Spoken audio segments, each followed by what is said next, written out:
the crown, rookies to bats. My team, my vision, placing both bets. Strategies drawn with passion and might.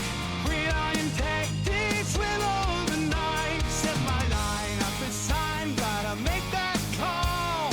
Dynasty dreams, I won't let them fall. Every yard, every play, it's all on me. The future's bright, champions you'll see.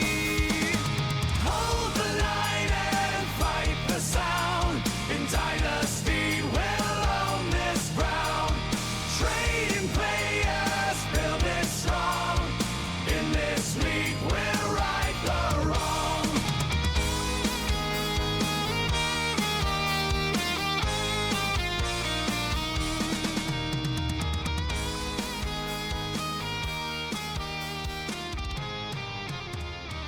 Well, good morning to you, Sonny. It's ye old Derek here in the Fantasy Flyer Hangar, and he's about to drop some knowledge on your asses. Looks like a storm's a-coming. It is the first episode of our Charge into Battle series. I wish I had a better sound effect for that. But, unfortunately, I do not. Last episode was On Your Mark, Get Set, and here we are with the Charge into Battle series, which will be a 5-part series, and we are going to rank all of the teams in their totality, including quarterback, running back, wide receiver, tight end groups, and the defensive group lumped together. So 5 separate 1 through 10 grades. You may get a letter grade out of me here and there. I'm going to have to convert that to a number, so bear with me. We are going to do Colton's team and Wacker's team today. Those are the first 2 on this first episode. I am, I'm pretty excited for this. The last couple of years I did this on paper, and I passed it out as kind of like a Word doc to everybody. And, focusing on Fiddy Tree this year, I'm excited to get in there and to do it on video so you guys can kind of understand all of my thoughts. I can kind of put them out for you. Hopefully we're not going to spend more than about 10 or 12 minutes per team, and then I can get this video out to you. The next video will come to you very shortly with the next 2 teams. So we will jump right into it. Once again, 1 through 10 grade for each team, for each group: quarterback, running back, wide receiver, tight end, and the defensive group as a whole. Defense is probably going to be graded somewhat similarly for everybody.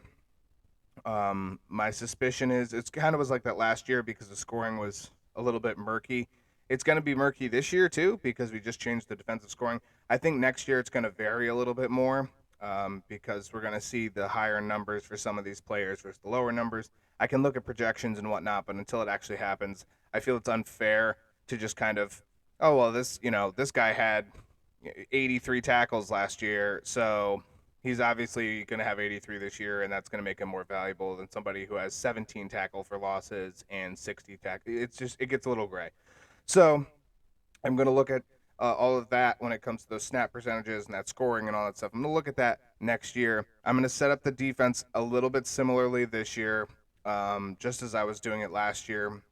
A lot of people had very similar grades when I did defense last year, and I'm hoping that'll change next year. Also, tight end goes to premium next year, and so that position gains a little more importance.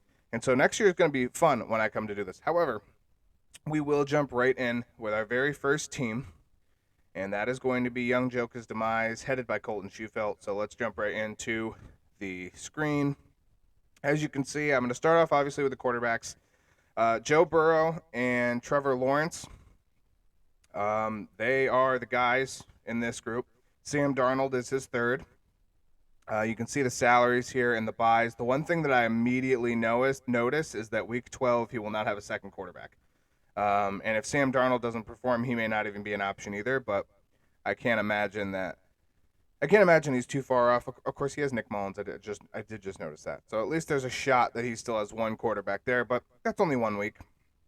On the basis, Burrow was hurt last year. Trevor Lawrence was not. Both should be good for 300 points. I think they're both top 10 fantasy quarterbacks, top 12 if not. $53 for Burrow, solid price. $36 for Trevor Lawrence. You don't have to worry about any of that. I don't even know why salary matters that much. We're out of the money part of the season. But great pieces.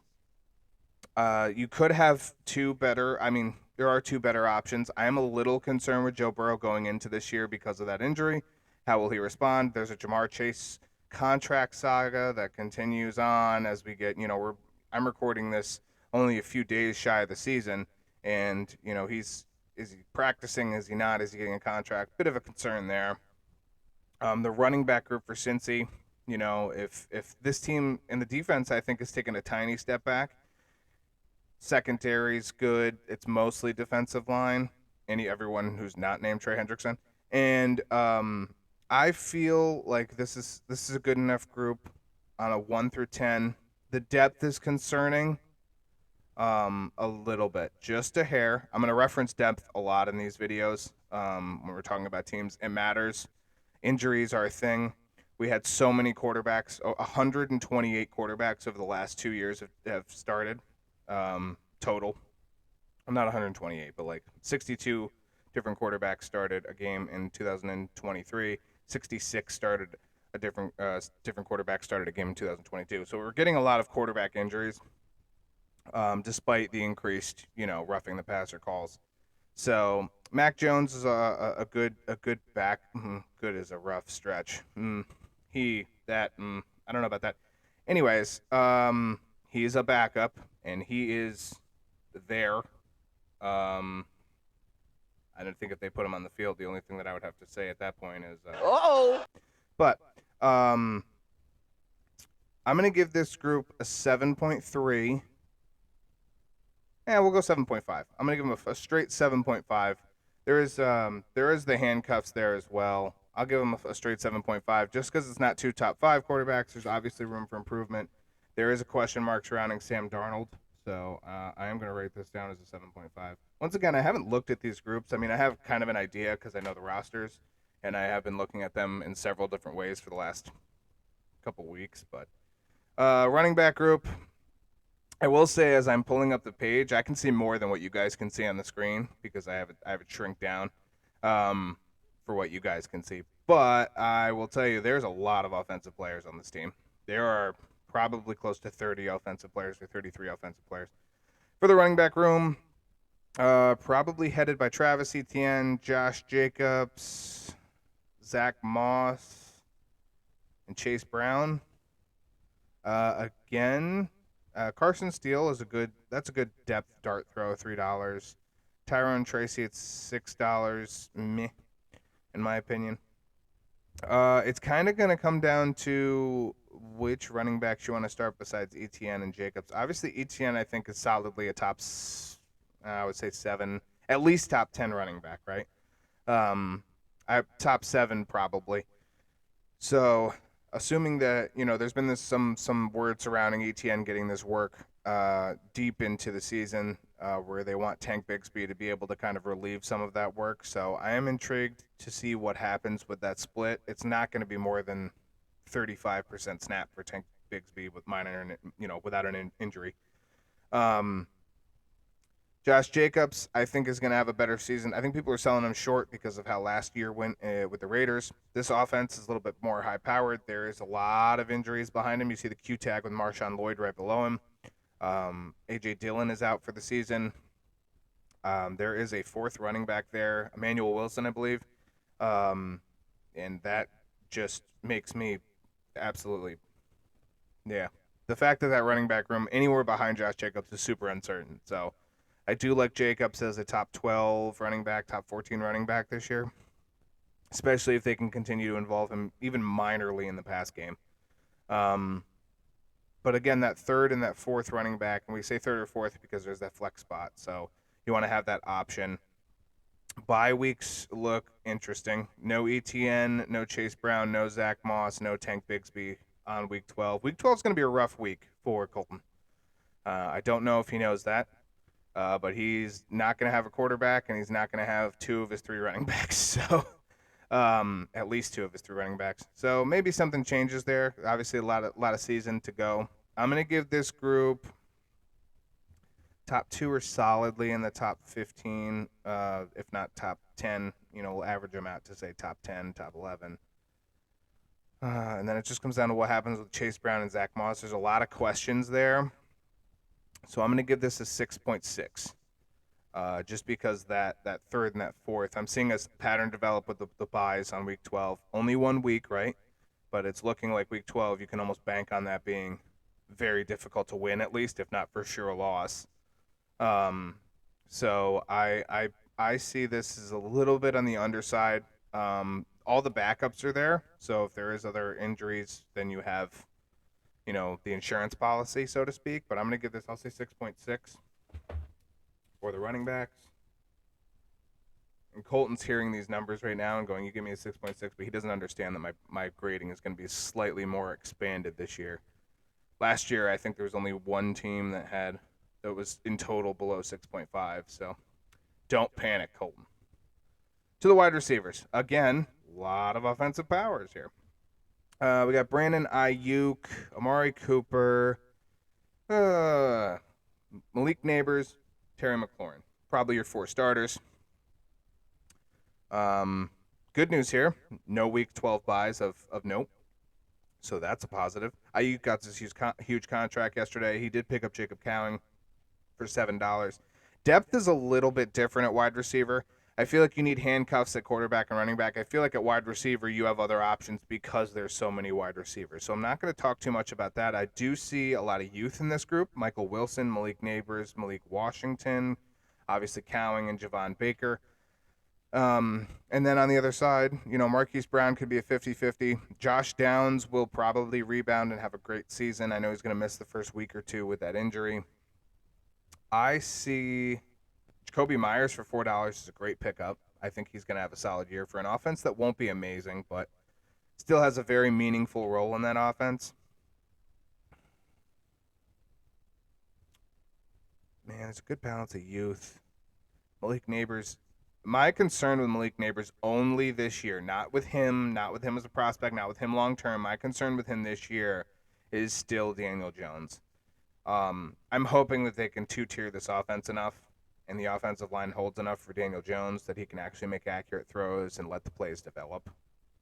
So I'm gonna go with Ayuk is he's a big name.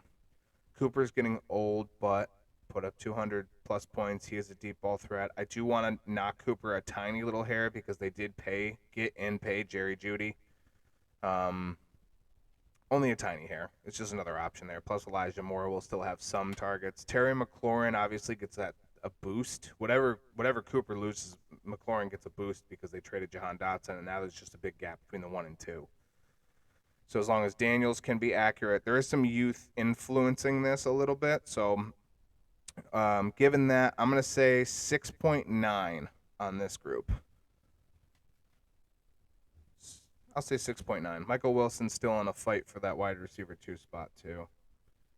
I think if I knew Wilson was going to be the 2, and I knew that Jaden Daniels would be very accurate to Terry McLaurin, and he would throw the ball to him on a Michael Pittman target level or a Rashee Rice target level, if you get something in there, I think I'd probably give this more like a 7-1 or 7-2. But I got to go with 6-9 for the wide receiver group. To the tight ends, Brock Bowers, Mike Gesicki, Sam Laporta, Isaiah Likely. Bowers is going to be used, based on the preseason, what we saw with Bowers and that Las Vegas Rams offense. It seems like they're going to use him in a lot of different ways. He can go, he can be in line, he can be slot, he can be wide out, he can be in motion. He can even be a block on a run as far as being even from a fullback or from a power position. So I'm intrigued to see that as it relates to fantasy points. You don't get points for blocking, but it is going to keep him on the field. Sam Laporta is a tight end 1 to be if he's not. He was the tight end 1 last year. Does this offense continue to relay that to him? One can assume that at least he doesn't regress far if he regresses. So, again, no tight end 2. For next year, this would be probably a very high grade because you go tight end premium, it's 1 tight end spot, you add another flex, things change. I think for this year I got to go with a 7-9. There's no second option. I don't know how Bowers is going to go. I got to back that down a little bit. I'm going to say 7.6. And then if Bowers can blossom, that can easily be an 8-8-2. If he doesn't, and then you're stuck balancing the Gesicki and the Bowers and all that fun stuff, you may be looking closer to a 7-1. But I will balance that at a 7.6 for the tight end group, which is solid, I think. You have a stalwart there in the league who is essentially 80% of that number, and if you can get consistent production and he can stay healthy, I know he has a Q tag, but if he can stay healthy, then that's really good for that group. Defensively, the last piece that we will look at, his roster is complete at 53 players. Jeffrey Simmons, Khalil Mack, Tremaine Edmonds. There's more linebackers than anything else. 4 safeties, 4 cornerbacks, including a rookie, 4 defensive tackles, defensive ends, and then the 6 linebackers. Justin Simmons, interesting bite there. Tremaine Edmonds, I think, will continue to do his normal job. The middle of that. The Bears defense, the thing with the Bears defense is that technically their defensive line has improved. Their linebackers have relatively stayed the same. I can't think of anybody else that the Bears have added. If I'm wrong, then let me be wrong. Josie Jewell. Kaiser White, I really liked. For $4, I did not like him that much. So, as a linebacker in Arizona, saw 70% of linebacker snaps last year, defensive snaps. Cornerback wise, Derek Stingley, sure. Nate Hobbs, very solid. I would say that's the 1-2 here. Cooper DeJean, he had a very, very shaky preseason.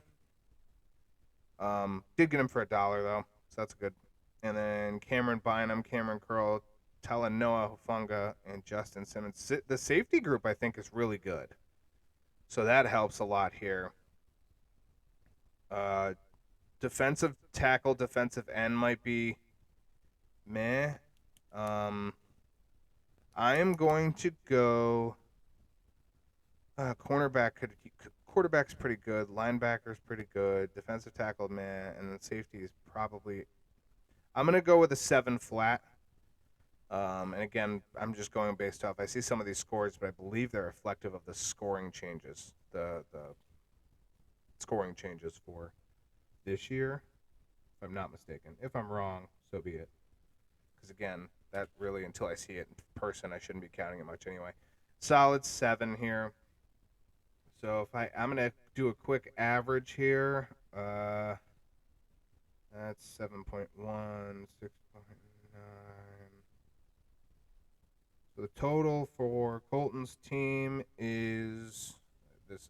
I have to do this because I'm sitting here trying to do quick math. So here's the answer. 2 plus 2 is 4. Minus 1, that's 3. Quick maths. It is a 7.2 for Colton's team. Honestly, I'm not looking at the schedule. If I was to go total wins, I would say he's somewhere in the 7 to 8 win range. 6 to 8 wins. He's right there, which again, I think that's going to be the number for a lot of teams. I think it's going to be tossed up some weeks. So, 6 to 8 wins. And then we are going to jump over and do Whacker's team next.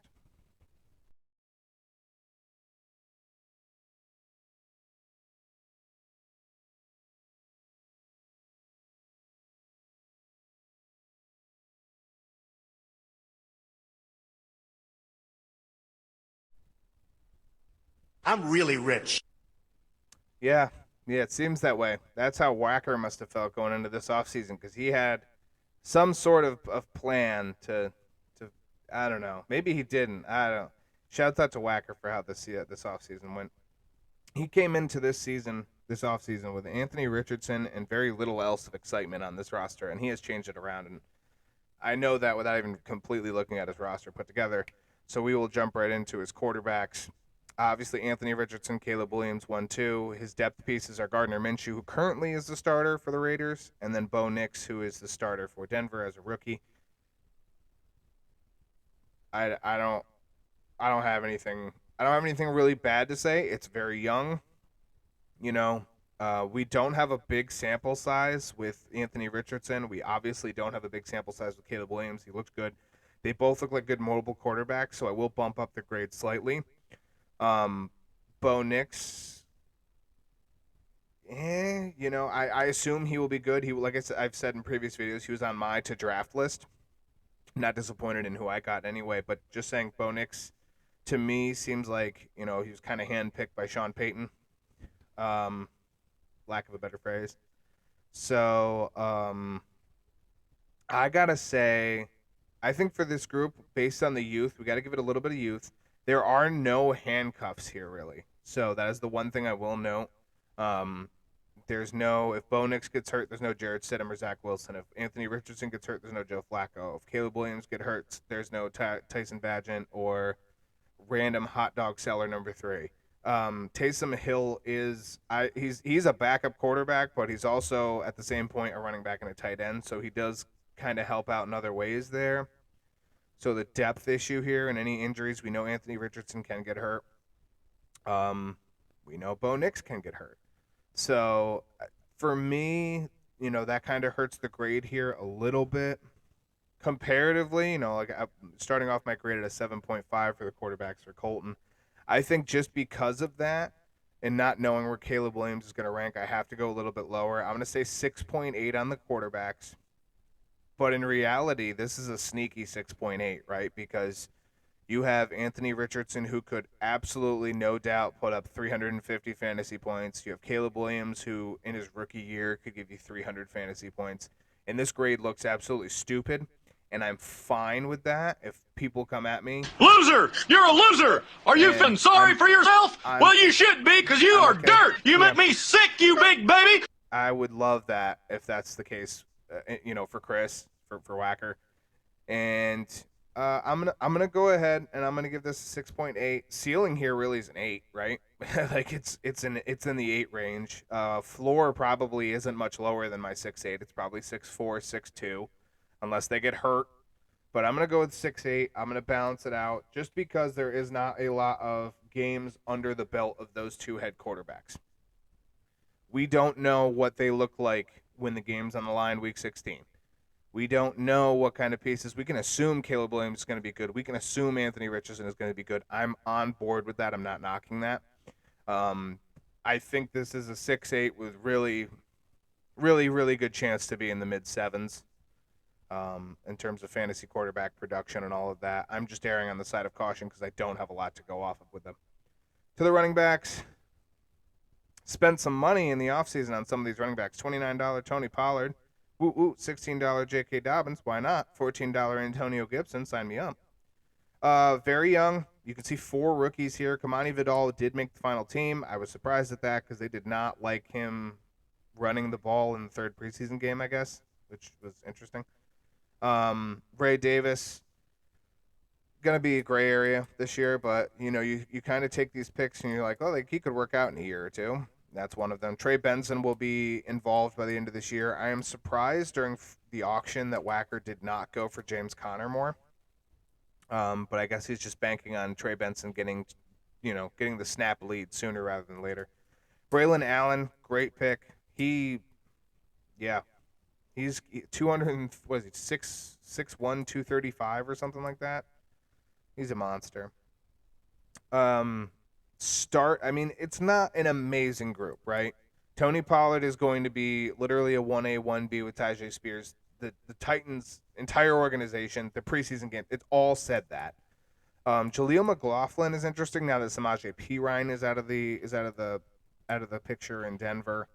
Antonio Gibson is probably just straight handcuff for Ramondre Stevenson. Gus Edwards and J.K. Dobbins, if you're not starting one, you can start the other. Trey Benson should blossom by the season's end. This isn't a group that I would put a lot of money on this year. And that's the caveat, is this year. Tony Pollard has a 3-year deal, right? Gus Edwards and J.K. Dobbins, they're both approaching that crucial number. But the thing is if you're not starting either of them or if they disappear, you have Kamani Vidal, presumably, next year. Trey Benson, I think, is the guy in Arizona by the end of the year. And then Braylon Allen, even if he doesn't become something in the Jets, he's 20 years old. In 3 years, he could be an RB1 in a completely different scenario, whether it be in New York or somewhere else. I think he holds depth value for real football teams that can relay down the line to whack. So, with that said, I'm going to give this a 6, a flat 6.0. Just because there isn't anybody that puts it over the top. There's no, like, comparatively to Colton, there's no Travis Etienne. There's no Josh Jacobs. There's Tony Pollard, who's probably going to see, he had 248 points last year. Let's say he gets 200 this year. I think that's a safe bet.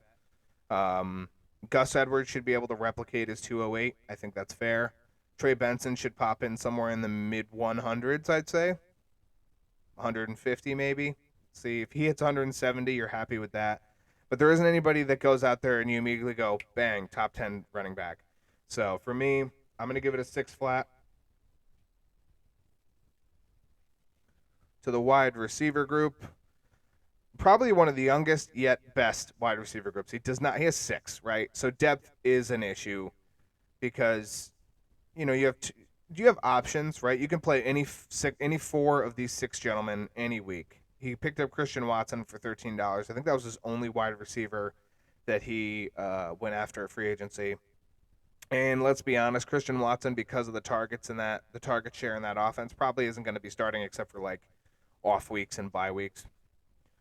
But Jackson Smith-Njigba is prepped for a breakout. George Pickens is the one in Pittsburgh. Drake London finally has a quarterback who can throw to him. Nico Collins is kind of murky. He kind of took a mini step back because of the addition of Stephon Diggs. But again, great offense. And Garrett Wilson finally has Aaron Rodgers. I got to look at this group, and I'm going to go 7-6. I'll say 7-7. I'll give him, just because of the youth, I'll give him an extra 1/10 of a point. I'm going to go 7-7 here. London's 24, Pickens 23, Jackson's 23, Garrett Wilson's 25, I think. I'm in the ballpark. So yeah, I'm going to go 7.7. Great wide receiver group. Not even a focus. Glad he didn't focus on it in offseason. Tight end group. Travis Kelce, Trey McBride, and then the rookie Ben Sinnott. Juwan Johnson is there, and Juwan Johnson's been a sleeper at the tight end position for years. He gets a fair amount of touchdown targets, red zone targets. So obviously you know what Kelce can do. I think $44 is high for him off of the auction. I will say that. But we know what he's capable of. He's 34 years old, so you have to worry about him slowly being phased out of the offense this year. That's a thing. But Trey McBride also could be phased further in. He had 181 fantasy points, and he barely played the first 6 or 7 weeks last year. So, and then Ben Sinnott could be very well in the tight end realm of the conversation in Washington by the middle of the season. So, I like this group a lot. I like the pass catching ability. He went out and he made something happen off of this group. I'm gonna say 8-4. I'll even give it 8-5. I'll go. I think I have a little bit more faith in Ben Sinnott than I was thinking of even just a couple weeks ago. Some of his preseason games have helped me a little bit on him. I'll go 8-5. And that's just because you have 2 that you can start this year. You can dump Travis Kelce next year if he gets phased out of the offense, and you have $44 in cap space for next offseason. Trey McBride is, going to be expensive at that point, but he can be your guy going into the tight end premium change for next offseason.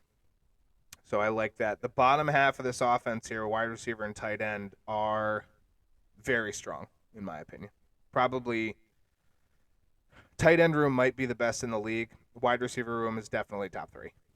So defensively, Joey Bosa, Myles Garrett, Kwity Paye, Montez Sweat. I really like the defensive ends here. Defensive tackle, defensive end. Linebacker, Patrick Queen, Logan Wilson, Nick Bolton, Troy Anderson, David Long. There's a lot of names to really like in this the defensive end linebacker group right here.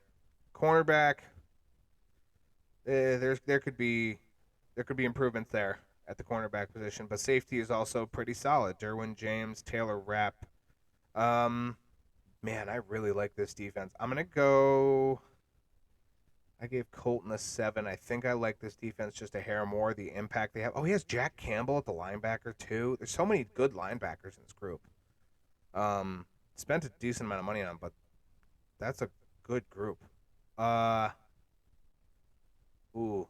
This is a tough one. We look at some of these guys as being big impact players to their defenses. Patrick Queen in Pittsburgh is going to make noise. That Pittsburgh defense was good before they added him. Man. I really like Nick Bolton. I really like Jack Campbell. I really like Patrick Queen. I really like Logan Wilson. You know, again, we look at the defensive ends. They're nice too. I'm going to go with a 7-6. I'm going to spread it out a little bit. This might be one of the more impactful defenses. And it is a little bit more balanced as far as roster construction. There's roughly an equal amount of defense to offense, which it matters for your future, right? So let's get that out of the way, as it matters huge for your future, because when you go into the offseason and salary adjustments happen, if you have 35 offensive players to 16 defensive, you're going to go up a lot more money than somebody who has 26 and 26. I mean, you're talking a $30 difference. That's a whole player next offseason. So that's a whole, and when you're going to the auction next year, it's a whole player. That's your top 3 rounds of draft picks right there at 12, 10, and 8. So there's a lot to think about when it comes to that build. So I also like that a little bit more. It doesn't affect my grade, but that's just something that I always think about when I'm like, oh, okay, I put in these amount of people. I'm heavy offense, so we'll talk about that when we get to later episodes. We'll talk about my roster. I'm a heavy offense this year. So for me, yeah, that's going to be a 7-6 for the defense. Again, more quick math to just try and average these. So that's 6.877, 6/8 times 3. Carry the 2, 1, Batman symbol. This is a 7.4, I think. I'm going to go 7.4. And that 7.4 again really could be 7.6. I think it depends on what happens with 7.6, 7.7. It all depends on what happens with the quarterback position with Caleb and Anthony. If they can put up, like, so let's say 24, 25 fantasy points a game and then do that consistently, it's going to be a different story. I like the tight end group a lot. I am weighing them maybe a hair heavy just because he has two banger tight ends, so I can't hate that too much. Comparatively, I'm gonna also put him in that 6 to 8 win range though, and that just to me that's gonna be based on the fact that the running back depth is a little shy. Defensively, you're not gonna win all of the games based off your defense. You do have to start the right players, and I do think that Kelsey is gonna be held back. They did draft Worthy. Rashee Rice seems to still be heavily involved in that offense. Probably will out-target Kelsey this year. I think that's just something we have to address as being a complete possibility. But the wide receivers are very young, and there isn't a lot of running back depth there for Wacker's team. So 7.4 for Wacker, 7.2 for Colton. That's averaging the numbers out. The defense itself, you know, I would take, personally, between these two teams, I'd take Whackers over Colton's. A little bit more options there. Linebackers are fantastic. So I'm excited for those. That is going to do it for the first episode of the Charge into Battle series. There are 4 more episodes to go. We're going to talk about 2 more teams next. And once we get them all together, we're going to compile them and we're going to compare them. And I'm going to see if I can I'm going to try and make a prediction based off that as to who finishes where, which will be very inaccurate because injuries happen. So hopefully you guys have enjoyed this one, and you guys can kind of understand how I come to some of these conclusions. I know the defense I don't focus on quite as much, but again, as I said at the beginning of the video, I will try and do that a little bit heavier next offseason when I have a year of the scoring changes under my belt. So with that said, this has been Derek from the Fantasy Flyer. I'm going to get the old button ready because you got to have the button ready. You know who we're talking to at the end of this video. You guys take care. We'll see you very shortly. Bob Barker reminding you, help control the pet population. Have your pet spayed or neutered. Goodbye, everybody.